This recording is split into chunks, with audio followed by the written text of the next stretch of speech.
હું એડવોકેટ નરેન્દ્ર કુમાર નકુમ છું. નડિયાદ ડિસ્ટ્રિક્ટ કોર્ટમાં પ્રેક્ટિસ કરું છું. નિવૃત્ત બેંક મેનેજર છું. સરકારમાં ડાયરેક્ટર રહી ચૂકેલો છું અને નડિયાદમાં નાગરિક સમિતિ ચલાવું છું.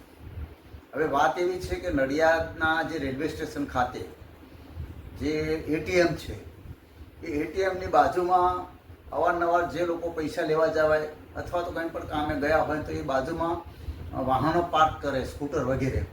તો એ વાહનો પાર્ક થાય તો ત્યાં રેલવેના જીઆરપીએફ કે અને જે કંઈ પોલીસવાળાઓ હોય છે ત્યાં હાજર, તો એ એમના વાહનો ડિટેન કરી લેતા હોય છે અને એમની પાસે મન ફાવે એવો દંડ વસૂલ કરતા હોય છે. એટલે રેલવે ઉપર તો કોઈ પણ જગ્યાએ ફ્રી પાર્કિંગ છે જ નહીં. દરેક જગ્યાએ પૈસા ભરવા પડે છે.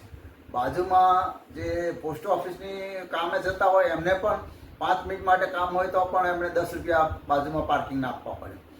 એટલે હું રેલવે તંત્રને વિનંતી કરું છું કે તમે એક તો ફ્રી પાર્કિંગ આપી શકતા નથી અને કોઈ પણ જગ્યાએ બહુ ભૂલથી પણ ક્યાંક વાહન મૂકી દે તો એના પાછળ દંડ ઠપકારો છો.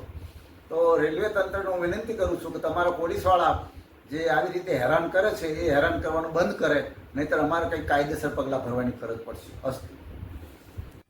શું નામ તમારું ને શું ઘટના ઘટી છે? મારું નામ તો ભાનુભાઈ જલવાડી છે.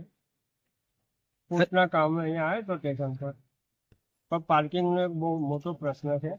હવે સિનિયર સિટીઝનને ક્યાં પાર્કિંગ કરવું, કઈ રીતના પોસ્ટમાં જવું, એ જ પ્રશ્ન મોટો છે. પાર્કિંગના હવે 5 મિનિટ 10 મિનિટના માટે 10 રૂપિયા કે એનો ચાર્જ જો એ આપવાનો થાય એ વ્યાજબી લાગતું નથી. તો શું આની અલગ સુવિધા નથી અહીંયા પાર્કિંગમાં? એ મને ખબર પોસ્ટની કોઈ અલગ સુવિધા નથી. ખાનગી પાર્કિંગ છે.